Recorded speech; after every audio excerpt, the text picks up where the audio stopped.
செங்கல்பட்டு மாவட்டம் சதுரங்கப்பட்டு மீனவர் பகுதி. என் பேர் வந்து மனோஜ்குமார். பார்த்தீங்கன்னா நம்ம நண்பர்கள் பார்த்தீங்கன்னா கடலுக்கு வந்து மீன் பிடிக்க போயிருந்தாங்க. எறாவலை எடுத்துக்கிட்டு அதில் பார்த்தீங்கன்னா ராட்சத எறா. இதை பார்த்தீங்கன்னா இந்த எறா பேர் வந்து நாங்கள் கதம்பெறா சொல்லுவோம். இங்கிலீஷ் வந்து டைகர் ஃபிஷ் சொல்லுவோம். இந்த எறாவில் பார்த்தீங்கன்னா ஃபுல்லாக முட்டை இருக்குது. இந்த எறா வந்து இது விற்பனை டைமில் தான் இந்த எறா சுமார் பார்த்தீங்கன்னா 20,000 30,000 வரைக்கும் இந்த விலை வந்து விற்பனை போகும்.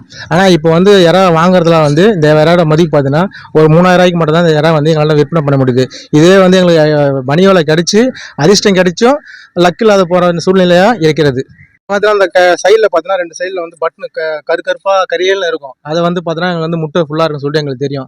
அதை பார்த்து நான் போனோம் நம்ம வியாபாரிக்கு வந்து ஃபோன் பண்ணி இது போல் எங்கள் வெள்ளம் வந்து இந்த இறா மாட்டேங்குது நீங்கள் வாங்க சொல்லிட்டு கேட்கும்போது, இல்லை இது வந்து ரேட் இல்லை இப்போதைக்கு, இதனால் வந்து இந்த இடம் இந்த மதிப்பு போகாது, இதோட மதிப்பு இப்போ 2,000 3,000 தான் போகும்னு சொல்லிட்டு சொல்கிறாங்க. ஆனால் வந்து இதே விலை இருக்கிற டைமில் பார்த்தீங்கன்னா இந்த ஸ்ட்ரைக் டைம் இருக்கும்போது விசைப்படகு போகாத டைமில் பார்த்தீங்கன்னா இதோட மதிப்பு வந்து சுமார் ஒரு 30,000 வரைக்கும் 40,000 வரைக்கும் போகிறதுக்கு அதிக வாய்ப்பு இருக்குது. ஆனால் வந்து இந்த டைமில் பார்த்தா வந்து ரொம்ப மன கஷ்டமாக இருக்குது.